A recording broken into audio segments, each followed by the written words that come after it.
अस्सलाम वालेकुम नाज़रीन, न्यूज़ एट 5 में आपको खुशामदीद कहते हैं। आधे दिन की पूरी खबरों के साथ मैं हूं आपके साथ ज़शान बशीर। नाज़रीन, साबिक सदर जनरल रिटायर्ड परवेज़ मुशर्रफ को एक और मुकदमे में इश्तिहारी करार दे दिया गया है। इस्लामाबाद की इंसदाद दहशतगर्दी की अदालत के जज सुहेल इकराम ने जजेस नजरबंदी केस की समाअत की है। अदालत ने मुलजिम परवेज़ मुशर्रफ की अदम मौजूदगी पर उन्हें इश्तिहारी करार देते हुए उनके दायमी वारंट गिरफ्तारी जारी कर दिए हैं। दौरान समाअत परवेज़ मुशर्रफ के वकील अख्तर शाह एडवोकेट ने इस्तदा की कि परवेज़ मुशर्रफ को सिक्योरिटी खदशात हैं, उनको सिक्योरिटी फराहम की जाए। अदालत ने सेक्रेटरी दाखिला को हुक्म दिया है कि मुशर्रफ की वतन वापसी पर उन्हें फुल प्रूफ सिक्योरिटी दी जाए, जिसके बाद ये समाअत 14 मार्च तक मुलतवी कर दी गई। हमारे नुमाइंदे अमजद भट्टी इस वक्त हमारे साथ मौजूद हैं, उनसे इस हवाले से कुछ मजीद तफसीलात जानते हैं। अमजद भट्टी, के पहले एक केस था बेनज़ीर भुट्टो कत्ल केस, जिसमें परवेज़ मुशर्रफ अदालत के तो हाथ नहीं आए, वो बैरून मुल्क चले गए। अब एक और केस में उन्हें इश्तिहारी करार दिया गया है। इस पर अदालत के क्या रिमार्क्स हैं और जो परवेज़ मुशर्रफ के वकला हैं वो क्या कहते हैं?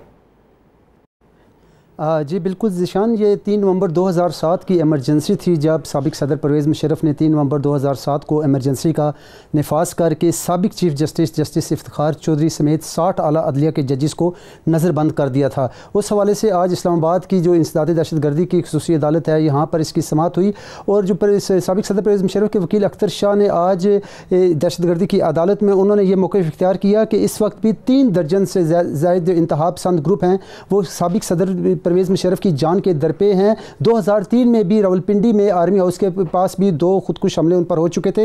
इसी वजह से क्योंकि सदर परवेज़ मुशर्रफ की ज़िंदगी को ख़तरात लायक हैं और उन्हें फुल प्रूफ सिक्योरिटी दी जाए। उनका यह कहना था कि साबिक सदर परवेज़ मुशर्रफ वतन आने के हवाले से बिल्कुल तैयार हैं, लेकिन हुकूमत की तरफ से वो ये ज़मानत चाहते हैं, वो सिक्योरिटी चाहते हैं कि उन्हें फुल प्रूफ सिक्योरिटी दी जाए। इस मौके पर जो हुकूमती प्रोसिक्यूटर थे वो आमिर नदीम ताबिश, वो भी आज इंसदाद दहशतगर्दी की अदालत में पेश हुए और उनका ये कहना था कि IG इस्लामाबाद ने 2014 में भी दहशतगर्दी की अदालत में IG इस्लामाबाद ने ये यकीन दहानी कराई थी कि साबिक सदर परवेज़ मुशर्रफ जो हैं वो जब भी वतन वापस आएंगे उनको फुल प्रूफ सिक्योरिटी दी जाएगी। इस मौके पर अदालत ने अब यह करार दिया है कि साबिक सदर परवेज़ मुशर्रफ की वतन आमद के हवाले से उनके जो टिकट्स वगैरह हैं वो भी अदालत के सामने पेश किए जाएँ, ताकि उनके वतन आमद का जो है वो प्रोग्राम अगर कन्फर्म हो तो फिर हुकूमत जो है हुकूमत को अदालत की जानिब से साबिक सदर परवेज़ मुशर्रफ की फुल प्रूफ सिक्योरिटी के हवाले से जो भी अहकामात हैं वो जारी किए जा सकते हैं।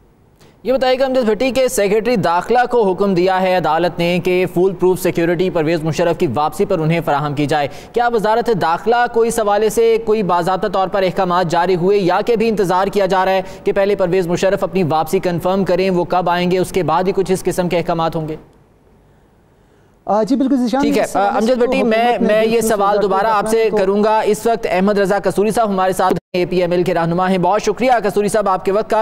ये बताइएगा कि परवेज़ मुशर्रफ साहब की मुश्किलात हैं, कम होने का नाम नहीं ले रही। एक केस में पहले उन्हें मफरूर करार दिया गया, जिसके बाद वो बैरून मुल्क रवाना हो गए थे, उससे पहले ही बल्कि, और अब एक और केस में उन्हें इश्तिहारी करार दे दिया गया जो कि जजेस नज़रबंदी केस है। क्या कहेंगे? सबसे पहले तो आपका रद्द-ए-अमल लेना चाहूँगा। बात यह है कि जो अदालतें होती हैं ना वो नाक की सेहत में चलती हैं, जो कानून बताता है उसको चलती रहती हैं। अदालतें पहले जो है समन इशू करती हैं, अगर कोई शख्स समन पर ना आए तो फिर जो है वारंट इशू करती हैं बेलेबल, और फिर भी कोई ना आए तो फिर इशू करती हैं नॉन बेलेबल वारंट, और फिर भी ना कोई आए तो फिर इश्तिहारी मुल्ज़िम डिक्लेयर कर देती हैं, और फिर भी ना कोई आए तो जायदाद जब्त कर लेती हैं। तो अदालतें तो कानून के मुताबिक चलती हैं, लेकिन कानून को तकमील कौन कराएगा? वो तो रियासत कराएगी ना। फौज की अपनी जो अदालत है उसकी अपनी तो कोई फौज नहीं है, कोई पुलिस नहीं, वो तो जो सारा उसके ऑर्डर्स को तकमील करना वो तो इंतजामिया ने करना है ना। तो जनरल मुशर्रफ तो कोई जो है अपना अफगानिस्तान का बॉर्डर क्रॉस करके या ईरान का बॉर्डर क्रॉस करके रात साहब कता कलामी के लिए माजरत, परवेज़ मुशर्रफ साहब ने ये कहा था कि वो तमाम केसेस फेस करने को तैयार हैं, वो वतन में रहकर पाकिस्तान में रहकर तमाम केसेस जो है वो फेस करेंगे, लेकिन अब वो वतन वापस नहीं आ रहे। आप मेरी बात सुन लेना जी। देखिए बात ये है कि जब जनरल मुशर्रफ इस मुल्क से जा रहे थे तो आपने किसने प्रेस कॉन्फ्रेंस की? आपके वज़ीर की, और वज़ीर दाखिला ने कहा कि हम उनको अलाउ करें। हालांकि सुप्रीम कोर्ट ने जब उनका नाम ECL से निकाल दिया और सिंध हाई कोर्ट के ऑर्डर को कंफर्म कर दिया तो उन्होंने कहा कि ये अब इंतजामिया का मामला है। इंतजामिया अगर चाहे तो उनको एग्जिट कंट्रोल लिस्ट पर डाल सकती है, लेकिन इंतजामिया नहीं डाला। आपके चौधरी निसार अली खान ने प्रेस कॉन्फ्रेंस की और 25 चैनल जो थे उनकी जो थी रवानगी की को कवर कर रहे थे कि आज अब जनरल मुशर्रफ का काफिला फलां जहाँ पहुंच गया है, अब हवाई अड्डे में पहुंच गया है। फिर हवाई जहाज के अंदर बैठे हुए भी आपके मीडिया ने इंटरव्यू किया, तो वो कोई छुप छुपा के तो नहीं गया ना। तो मानते हैं कि वो छुप छुपा कर नहीं गए, वो इलाज के लिए गए थे, वो इलाज के लिए बैरून मुल्क गए थे। अब ये बताइएगा कि क्या वो वापसी का इरादा रखते हैं, क्या वो केसेस फेस करेंगे? मुझे नहीं पता इरादा, ये तो वो बेहतर जानते होंगे उन्हें कब आना है। लेकिन मैं आपको बता रहा हूँ कि जिन्होंने लेके आना है, जिन्होंने रियासत के, जिन्होंने के अदालत के अहकामात को कैरी आउट करना है, वो हुकूमत तो अपनी मर्जी से उन्होंने जाने दिया है और वो उनके सामने गए हैं और बैंड बाजी के साथ गए हैं। तो बाकी ये अपने अदालती जो होते हैं हुक्म होते रहते हैं। ये इट इज नाइदर है नॉट देयर। चले कस्तूरी साहब, आपका ये कहना है कि आपको मालूम नहीं है कि वो आएंगे वापस या नहीं आएंगे। आपको लगता है कि क्या हुकूमत इस सिलसिले में अब अहकामात जारी करेगी, उनको वापस लाने के लिए इकदाम उठाए जाएंगे? भाई अगर हुकूमत में हिम्मत है जरूर करे।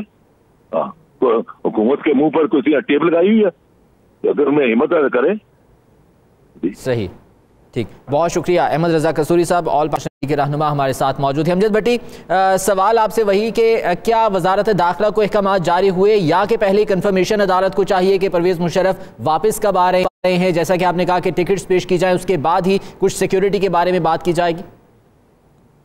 जी ज़िशान, बिल्कुल अदालत ने आज वाज़ेह तौर पर यह कहा है कि उनकी आमद का सारा जो है, उनके वकील जो अख्तर शाह जब आज अदालत में पेश हुए तो अदालत ने वाज़ेह तौर पर कहा कि आप उनकी जो टिकट्स वगैरह है, उनकी जो सीट्स हैं उनकी अराइवल की, उस हवाले से आप अदालत में आइंदा तरीक़े समात उन्होंने 14 इस हवाले से 14 मार्च तक उन्होंने मुलतवी किया और साथ कहा कि आप साबिक़ सदर परवेज़ मुशर्रफ के जो वतन आमद के हवाले से कुछ टिकट्स कुछ दीगर सबूत जो हैं वो अदालत को पेश करे, ताकि अदालत फिर दोबारा वाज़ेह तौर पर अहकाम जारी कर सके। और जहाँ तक सिक्योरिटी की बात है, तो इससे पहले भी जब यहाँ पर इस हवाले से साबिक़ सदर परवेज़ मुशर्रफ के खिलाफ आइन शिकनी केस था और जब खुसूसी अदालत का 3 रुकनी बेंच आइन शिकनी केस की समात कर रहा था, तो उसमें भी साबिक़ सदर परवेज़ मुशर्रफ को वज़ारत दाखिला की जानिब से भी फुल प्रूफ सिक्योरिटी दी गई थी। अब जो इस हवाले से अब अदालत का भी यही कहना था कि वो कम से कम उनके आमद का जो वतन आमद का कुछ शेड्यूल तो सामने आए, जिसकी बिना पर अदालत फिर दोबारा वाज़ेह तौर पर हुकूमत को ये डायरेक्शन दे सके, हुकूमत को ये हुक्म जारी कर सके कि साबिक़ सदर परवेज़ मुशर्रफ की फुल प्रूफ सिक्योरिटी का एहतमाम किया जाए।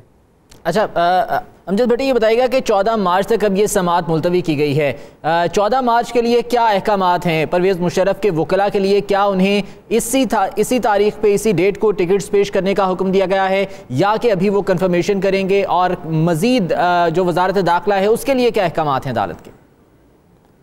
जी बिल्कुल, इस हवाले से देखें कि अदालत इससे पहले भी बारहा जो है वजारत दाखिला को इस हवाले से डायरेक्शन जारी कर चुकी है और हुकूमत की जानिब से भी इसमें किसी किस्म का कोई उज़्र जो है वो नहीं तराशा गया, कोई इस किस्म का कोई जवाज़ नहीं इख्तियार किया गया कि हुकूमत सिक्योरिटी साबिक़ सदर को नहीं फराम कर सकती, हुकूमत बेबस है। हुकूमत की जानिब से भी बारहा अदालतों में, क्योंकि सिर्फ एक ज़िशान ये केस नहीं है 3 नवंबर 2007 में चीफ जस्टिस समेत आला अदलिया के 60 जजेस की नज़रबंदी का, इसके अलावा अकबर बुगटी कत्ल केस है, इसके अलावा लाल मस्जिद केस है, इसके अलावा आइन शिकनी केस है। आइन शिकनी केस जो है, अब देखना यह है कि 14 मार्च को ये केस क्या रुख इख्तियार करता है और अदालत के क्या अहकाम होते हैं। बहुत शुक्रिया अमजद भट्टी में तफसीलात से आगाह करे थे। नाज़रीन, मुझे यहाँ पर एक ब्रेक लेना है, ब्रेक के बाद वापस आएंगे, एक और अहम मामले की बात करेंगे हमारे साथ।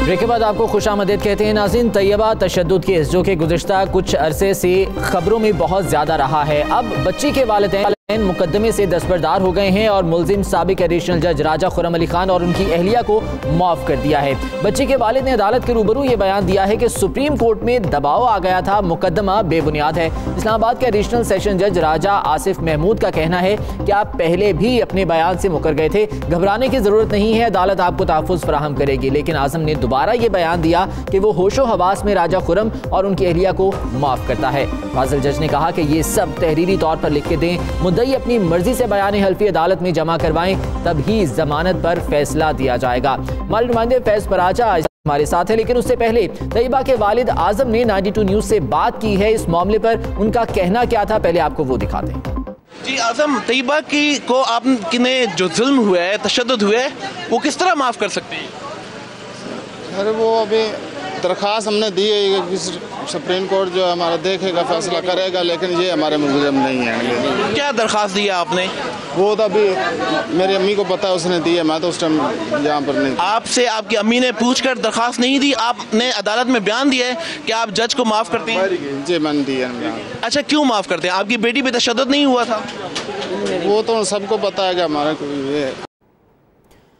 तो ये तैयबा के वालिद आज़म हैं, जिनका ये कहना है कि उन्होंने दरख्वास्त दे दी है और वो जज को माफ़ भी करते हैं। फैज़ पराचा हमारे साथ मौजूद हैं। फैज़, आज़म का ये सवाल कि आप क्यों माफ़ कर रहे हैं, कैसे माफ़ कर रहे हैं, तशद्दुद हुआ या नहीं, इसका वो जवाब नहीं दे पाया आज़म, लेकिन उन्होंने दरख्वास्त दे दी है। क्या वजह है कि अदालत में उन्हें यकीन दहानी करवाई गई कि उन्हें तहफ़्फ़ुज़ दिया जाएगा, इसके बावजूद वो माफ़ करने पर तैयार हैं? ज़ीशान, बहुत शुक्रिया। दो बहुत अहम सवालात आज की प्रोसीडिंग से सामने आते हैं। एक तो ये कि तैयबा का वालिद जब पहले उसने एफिडेविट दिया था तो उसने सुप्रीम कोर्ट में ये कहा था कि मैं तो अनपढ़ आदमी हूँ और मैं अपनी बच्ची की हवालगी के लिए सादा कागज़ पर मैंने अंगूठे लगा दिए थे, और फिर सुप्रीम कोर्ट के एश्योरेंस पे उसने कहा था कि मैं इस केस का मुद्दई भी बनूंगा और जो तैयबा पे तशद्दुद हुए उसका इंसाफ भी लूँगा। आज जो आसिफ महमूद शेख एडिशनल सेशन जज की अदालत में समाअत हुई है, वो बेल की समाअत थी, यानी कि उनकी ज़मानत की मंजूरी की थी राजा खुर्रम अली खान और उनकी अहलिया माहीन ज़फ़र की। तो आज जो एफिडेविट आज़म ने दिया है तैयबा के वालिद ने, उसमें उसने करार दिया है कि तैयबा पे जो तशद्दुद हुआ है उसमें राजा खुर्रम अली खान और माहीन ज़फ़र मुलविस नहीं है, और मीडिया ने गलत हक़ाइक़ और गलत बयानात पर ये इसका शोर उठाया है, जिसकी वजह से मुकदमा दर्ज किया गया और वो इस मुकदमे की मुद्दत से बरी ज़िम्मा होना चाह रहा है और उनके मुलजिम नहीं है राजा खुर्रम अली खान। तो ये एक अहम सवाल है। जब हमने आज़म से बात भी की और तो उसका कोई जवाब क्लियर नहीं था। उसने कहा कि मेरी अम्मी ने, यानी कि तैयबा की दादी ने दरख्वास्त दी है। हमने जो तफ्तीशी अफसर था थाना I9 इस्लामाबाद का, उससे भी बात की, प्रोसिक्यूटर से भी बात की जो सरकारी वकील हैं इस केस में, और हमने कहा कि वो जो दरख्वास्त दादी ने दी है तैयबा की, उसकी कोई कॉपी या नकल हमें फराहम की जाए, तो वो भी फराहम करने से वो लोग इनकारी थे। इसमें जो अहम केस है, तैयबा के वालिद के जो वकील आज पेश हुए हैं राजा ज़हूर, उनका पहले भी नाम आता रहा है कि तैयबा जब 2 दिन मंजर आम से बिल्कुल गायब हो गई थी तो वो राजा ज़हूर के घर से मिली थी।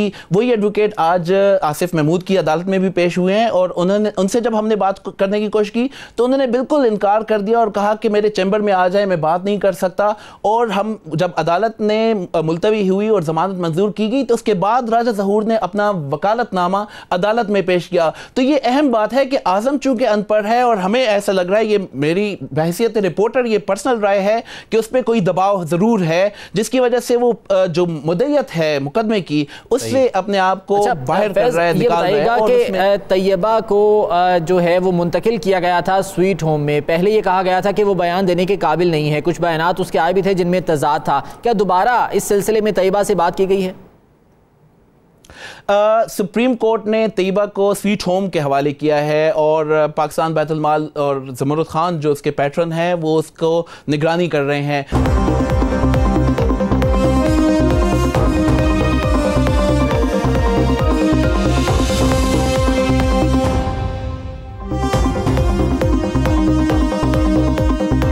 ब्रेक के बाद आपको एक बार फिर से खुशामदीद कहते हैं। तशद्दुद के वाक़यात आए रोज़ हमारे सामने पेश आते रहते हैं, हमारी नज़रों से गुजरते रहते हैं। कैसे ऐसा ही वाकया मीरपुर आज़ाद कश्मीर में पेश आया, जहां निजी स्कूल के प्रिंसिपल ने सीसीटीवी कैमरे को हाथ लगाने पर तालिब इल्मों पर वहशियाना तशद्दुद कर डाला। मासूम बच्चों को मुक्कों, लातों और छड़ी से मारा पीटा गया। बेचारे बच्चों का जुर्म सिर्फ इतना था कि उन्होंने स्कूल में लगे सीसीटीवी कैमरे को हाथ लगा दिया था। इस गुस्ताखी पर चंदजेब नामी प्रिंसिपल ने बच्चों को जानवरों की तरह पीटा और इस पर भी उसका दिल न भरा तो छड़ी पकड़कर मासूमों की धुनाई कर दी। इसी दौरान बच्चे खौफ से कांपते रहे, चीखते रहे, लेकिन टीचर को तरस नहीं आया। पुलिस ने अब मुकदमा दर्ज करके प्रिंसिपल को गिरफ्तार कर लिया है, जबकि महकमा तालीम ने स्कूल की रजिस्ट्रेशन मनसूख कर दी है।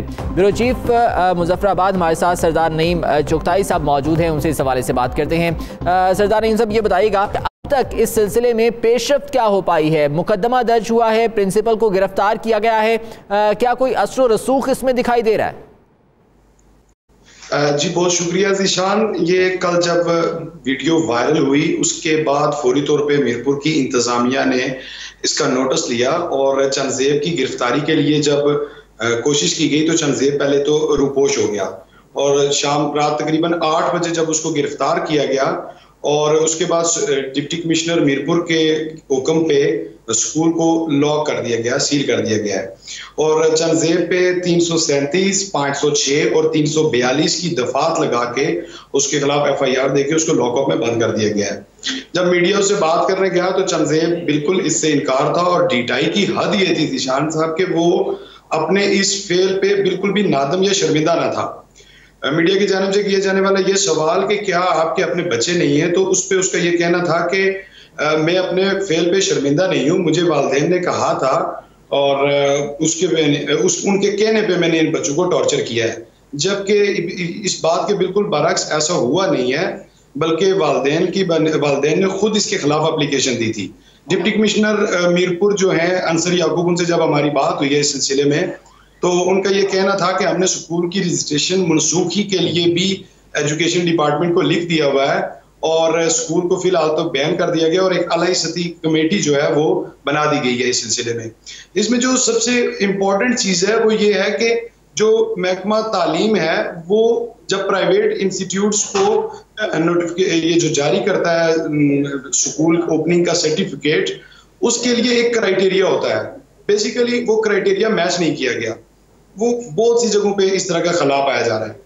अभी जो इस वक्त सूरत हाल है उसको वो न्यूट्रली देख रहे हैं, कोई भी बायसपन नहीं है इसमें, कुछ भी प्रेशर वगैरह कोई ऐसा नहीं होगा और बहुत ही शफाफियत से हो रहा है, इसके खिलाफ कार्रवाई हो रही है। अच्छा, महकमा तालीम ने अभी इस स्कूल को बंद किया है, इसकी रजिस्ट्रेशन मनसूख की है, अब आगे इस सिलसिले में क्या कार्रवाई होने जा रही है? जो कमेटी तश्कील दी गई है इस बारे में भी बात करेंगे। डिप्टी कमिश्नर अंसर याकूब साहब हमारे साथ मौजूद हैं, पहले उनसे इस हवाले से बात करते हैं। अंसर याकूब, आपके वक्त ये बताएगा कि तालीम से ज्यादा तरबियत पर तवज्जो दी जानी चाहिए बच्चों की, लेकिन एक ऐसे प्रिंसिपल, एक ऐसे टीचर जिन्हें शायद खुद तरबियत की जरूरत है, बच्चों पर वहशियाना तशद्दुद किया गया। सर, अब तक इस केस में क्या हुआ है और आगे क्या कार्रवाई होने जा रही है? आपने बड़ा दुरुस्त कहा है कि यकीनन तरबियत बड़ी इम्पोर्टेंट है और ये जो वाक़या हुआ है इसका हमें जब इत्तला हुई और ये मीडिया के जरिए से इत्तला हुई तो उस पर एक तो ये कि मैंने SSP साहब को फौरी तौर पर इसको गिरफ्तार करने के लिए कहा और हमने 2 घंटे 2.5 घंटे के अंदर इसको गिरफ्तार कर लिया था। इस वक्त उसके खिलाफ पर्चा भी हमने दर्ज किया हुआ है और इसके साथ साथ मैंने असिस्टेंट कमिश्नर साहब की सरबराही में, जिसमें डिस्ट्रिक्ट एजुकेशन अफसर भी उसके मेंबर हैं, एक कमेटी मैंने तश्कील दी है कि वो इस सारे मामले में छानबीन करें कि ये कितने अरसे से ये बच्चों के साथ ये जो तशद्दुद का काम चल रहा था। तो उसमें हम 2-3 चीज़ें देखेंगे। एक तो इसकी स्कूल की रजिस्ट्रेशन देखेंगे, दूसरा ये देखेंगे कि इसका कहीं कुछ ज़हनी तौर पर तो ये बंदा डिस्टर्ब नहीं है और इससे पहले भी क्या इस तरह के वाक़यात होते रहे हैं। तो इस सब चीज़ों को हम अहाता करेंगे और यकीनन ये बड़ा अनफॉर्चुनेट इंसिडेंट है और इसको हम यकीनन कानून और कायदे के मुताबिक जो जज़ा सज़ा होगी उसको हम जरूर देंगे। अंदर सब खुशाइंद है कि कार्रवाई हो रही है, इसको अप्रिशिएट भी करते हैं, लेकिन होता यह है कि ये जब तक मामला मीडिया में इन रहता है उस वक्त तक तो इस पर फॉलोअप किया जाता है, उस वक्त तक तो कार्रवाई की जाती है, लेकिन बाद में सर्द खाने की नज़र कर दिया जाता है और मामला बिल्कुल ठप हो जाता है। ऐसा नहीं है, इंशाल्लाह हम इसको अपने इसके जो मंतकी अंजाम है उससे दूर ले जाएंगे इसको और यकीनन ये जो वाक़या है ये बड़ा डिस्टर्बिंग था और है हमारे लिए भी, सबके लिए भी है। तो हम इसको इंशाल्लाह इसका जो मंतकी अंजाम है, पहली बात तो ये है एक तो स्कूल की रजिस्ट्रेशन को हम रिव्यू करेंगे और इसको कोशिश करेंगे इसको मनसूख करें, नंबर 1। नंबर 2 ये है कि इसका जो फौजदारी इसका नेचर है उस करने की वो हम अदालत में चलान भी करेंगे और इसको प्रॉपर इन्वेस्टिगेट करके इसको मंतकी अंजाम तक जरूर पहुँचाएंगे और हम ये कोशिश करेंगे कि ऐसा ना हो कि हम इसको रास्ते में जरूरत छोड़ दें और इसका जो हमारे न रहे। सही। अंसर साहब, बेहतर ये होगा कि इकदामात इस सिलसिले में भी उठाए जाएं कि तमाम स्कूलों पर ज़रा कड़ी निगरानी रखी जाए, कुछ SOPs इनके लिए बनाए जाएं और अगर कोई उनकी खिलाफ वर्जी करता है तो उनके खिलाफ भी सख्त कार्रवाई होनी चाहिए। इस सिलसिले में क्या कुछ इकदामात किए जा रहे हैं, कुछ ज़ेरे गौर हैं? एक तो गुजारिश है कि इस पर गवर्नमेंट ने जो स्कूल रजिस्ट्रेशन का एक प्रोसेस रखा हुआ है उसमें तो एक मैकेनिज्म दिया हुआ है कि आप रजिस्ट्रेशन जब करेंगे तो आप किन किन अमूर का ख्याल रखेंगे। लेकिन बहरहाल ये चीज़ें बहुत छोटे स्कूल होते हैं और 2-2 कमरों के भी स्कूल खुल जाते हैं तो उस पर शायद हर जगह नज़र रखनी मुश्किल होती है। लेकिन मेरा अपना ख्याल ये है कि हम इसका एक मैकेनिज्म डिस्ट्रिक्ट में बनाएंगे कि कोई हमारे पास शिकायत का मैकेनिज्म हमारे पास रहे, हमारी विजिबिलिटी हमें रहे स्कूलों की, ताकि हम बच्चों का जो एक्सपोज है उन्हें। ठीक है, चले उम्मीद करते हैं अंसर साहब के इस सिलसिले में कड़ी कार्रवाई होगी और आने वाले दिनों में ऐसे वाक़यात हमें देखने को नहीं मिलेंगे। बहुत शुक्रिया आपका। सरदार नईम चुगताई हमारे साथ मौजूद थे, आपका भी बहुत शुक्रिया। आगे बढ़ेंगे। कराची का एक वाकया जो कि मीडिया में रहा, बच्ची ज्यादती केस, जिसमें पुलिस ताहाल मुल्जिमान को गिरफ्तार करने में नाकाम है। पुलिस ने ज्यादती के शुबे में 7 अफराद को हिरासत में तो लिया था, DNA के नमूने भी हासिल किए गए थे और पूछताछ के बाद इन तमाम अफराद को फिर रिहा कर दिया गया। पुलिस ने 7 से 10 रोज में DNA रिपोर्ट मौसूल होने का दावा किया था, लेकिन 18 रोज बाद ये DNA रिपोर्ट मिली। आसिम भट्टी हमारे नुमाइंदे इस वक्त कराची से हमारे साथ हैं, उनसे इस बारे में मजीद तफसीलात हम जानते हैं। आसिम, 7 DNA के नमूने हासिल किए गए, रिपोर्ट भी आ गई, लेकिन पूछताछ के बाद इन्हें रिहा कर दिया गया। अब मामला फिर 0 पर आ गया है। अब बिल्कुल ये एक लम्हा फिक्रिया है कि एक बच्ची के साथ ज्यादती हुई। इब्राहिम हैदरी के इलाके से वो बच्ची नीम मुर्दा हालत में मिली। उसके बाद पुलिस ने फुर्तियां दिखाई, IG सिंध ने जो है इस पर इजलास तलब कर लिया, तफ्तीशी हुकाम आ गए, सब लोग सरजोर कर बैठ गए। 7 से 8 अफराद को गिरफ्तार किया। उसके बाद 7 अफराद के जो है पुलिस ने DNA नमूने लिए और DNA नमूने जो है वो लेबॉर्ट्री भिजवा दी गए। सबसे पहला दावा पुलिस का कि पुलिस सर्जन किया कि जी 7 से 8 दिन में जो है 10 दिन में रिपोर्ट आ जाएगी, रिपोर्ट डिले हुई। दूसरी जानिब जो है पुलिस की जानिब से दावे किए जाते रहे कि मुल्जिमान को बहुत जल्द गिरफ्तार कर लिया जाएगा, पुलिस से बहुत मुल्जिमान के बहुत करीब है। लेकिन अब गुज़िश्ता माह की 19 तारीख को वाक़या हुआ, आज दिन तक अब जो है वो जो 7 जो लोग जो हिरासत में लिए गए थे उनके DNA भी क्लियर हो गए, वो खुद को क्लियर करवा के घर चले गए। पुलिस अभी तक किसी जगह का तयन नहीं कर सकी। वो जो 7 अफराद हिरासत में लिए गए थे वो भी इस बच्ची के वालिदैन अजीज़ व क़रीब की निशानदही पर शकूक व शुबहात की बिना पर उनको हिरासत में लिया गया था। पुलिस की जानिब से वो जो मुतासरा बच्ची है, पुलिस का ये मौक़िफ़ है कि जो बच्ची है उसका ज़हनी तवाज़ुन ठीक नहीं है। उसके हमरा मुख्तलिफ मुकामात की जहाँ वो निशानदही, वो छोटी सी बच्ची है, वो क्या निशानदही करेगी, उसके साथ निशानदही करवाते हैं। जहाँ पुलिस को वो लेके जाती है वहां तक जाते हैं और वो भी जाहिर है बच्ची का ज़हनी तवाज़ुन ठीक नहीं है। बच्ची तमाम काम निशानदही पर हो रहा है तो पुलिस की अपनी कारकर्दगी तो यहाँ पर कुछ भी नहीं है। रिवायती सुस्ती पुलिस की जानिब से दिखाई जा रही है, हालांकि IG सिंध की जानिब से इस सिलसिले में अहकामात भी जारी हुए थे।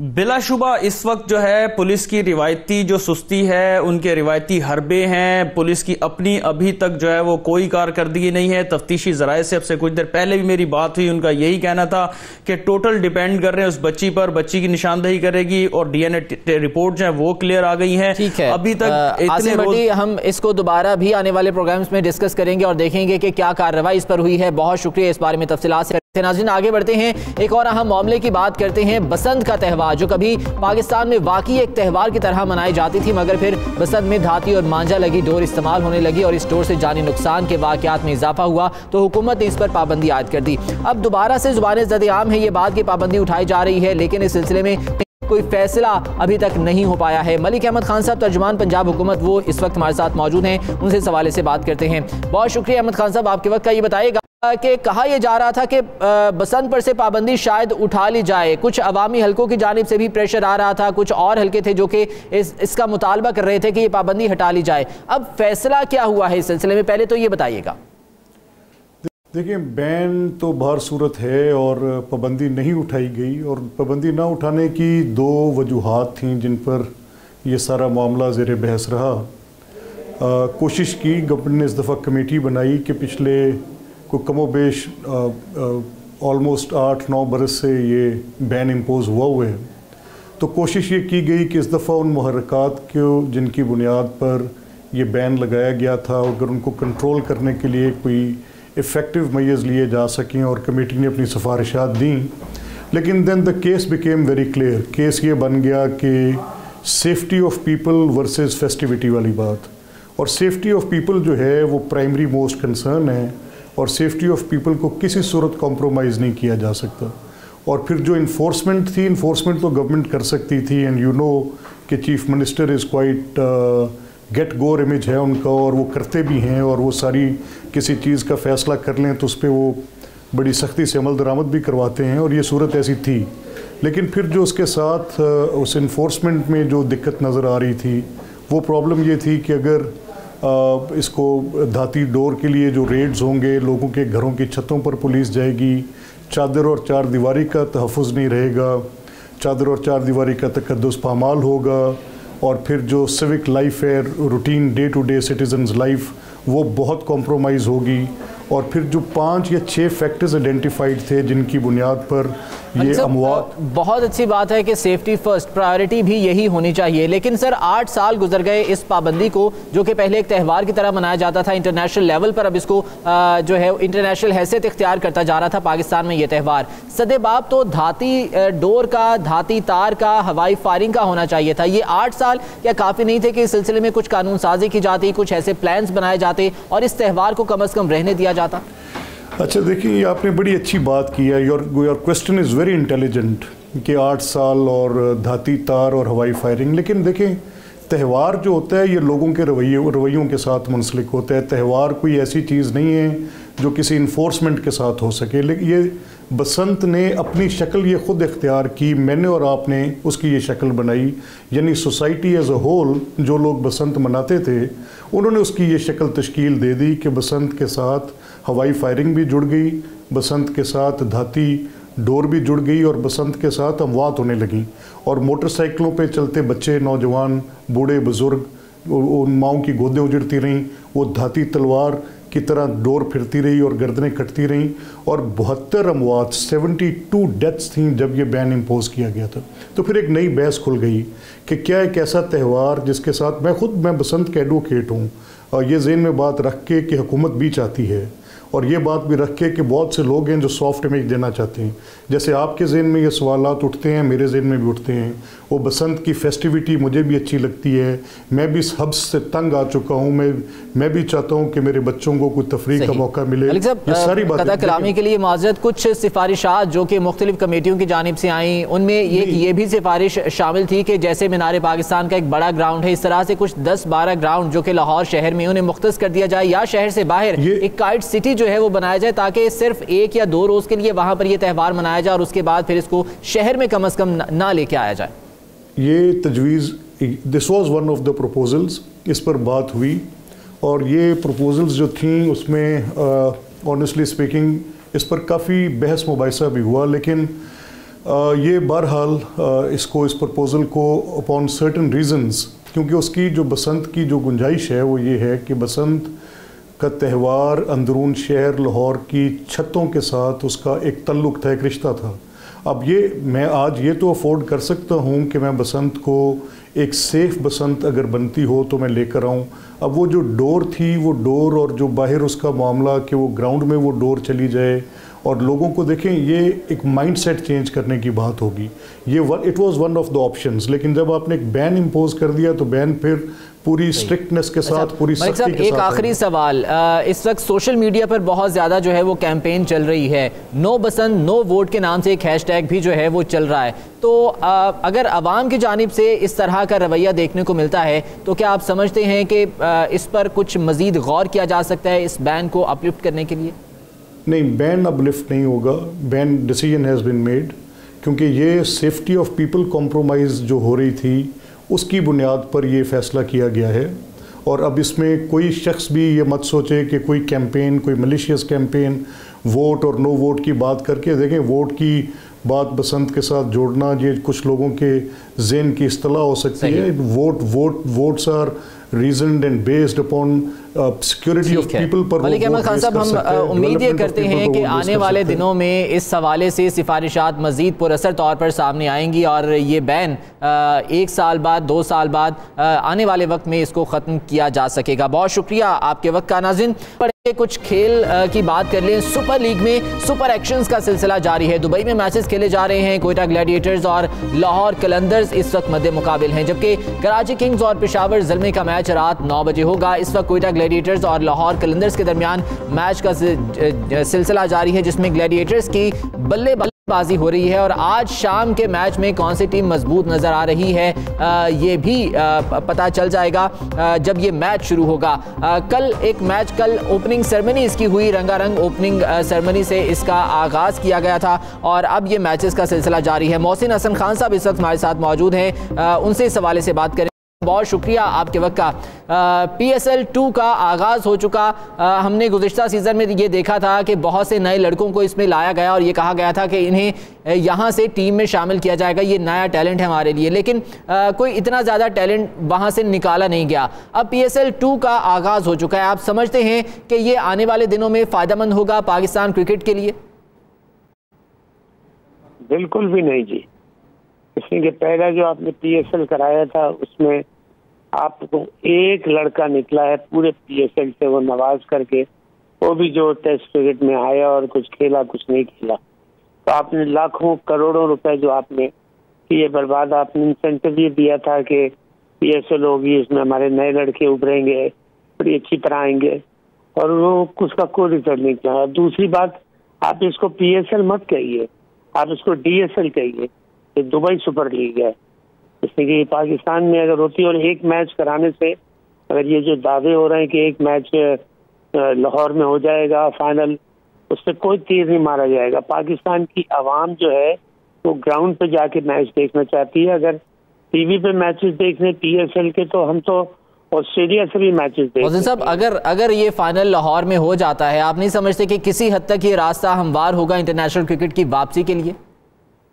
बिल्कुल भी नहीं होगा, इसलिए कि आपने जब जिम्बाब्वे को बुलाया था, आपने मैचेस कराए थे लाहौर में, उसके बाद आपने कहा था हमने इंटरनेशनल क्रिकेट बहाल कर दी है, एक टीम आपके पास नहीं आई। और अभी अगर आप अलग अलग, और आपको एक और बात बता दूं कि इसमें जितने भी फॉरेन प्लेयर्स खेल रहे हैं इस PSL में, वो या तो रिजेक्टेड प्लेयर्स हैं, अपनी टीम से निकाले हुए हैं, या फिर वो रिटायर्ड प्लेयर्स हैं। इसमें कोई भी ऐसा प्रेजेंट प्लेयर नहीं है जो अपनी नेशनल टीम से खेल रहा हो। लेकिन नजम सेठी साहब तो बहुत ज्यादा दावे कर रहे हैं। वो ये कह रहे हैं कि हम जो है इंटरनेशनल क्रिकेट को वापस लेकर आ रहे हैं पाकिस्तान में, और इसके लिए बहुत सा काम कर लिया गया है। दावे तो और भी बहुत पहले हुए थे, उनका क्या हुआ? बिग 3 का क्या हुआ? बिग 3 ने जो आपको लॉलीपॉप दी थी कि आप हमें सपोर्ट करें, हम आपको बिग 4 बना लेंगे, उसके बाद उन्होंने बायलैटरल सीरीज होगी और सारा कुछ करेंगे, 6 या 7 सीरीज होंगी, इतने करोड़ों का फायदा होगा किसी को, कोई हुआ वो? और मैंने उस वक्त कहा था ये बिग 3 खत्म हो जाएगी, आप देखिएगा, और वही हुआ कि बिग 3। चलें मोहसिन साहब, हम उम्मीद करते हैं और ये दुआ करते हैं कि इंटरनेशनल क्रिकेट पाकिस्तान में वापस आए, दोबारा से हम उसी तरह से खेल को एंजॉय कर सके। बहुत शुक्रिया आपका। आज के प्रोग्राम से इतना ही, कल दोबारा हाजिर होंगे आधे दिन की पूरी खबरों के साथ। ज़िशान बशीर को इजाज़त दीजिए, अल्लाह ने के बाद।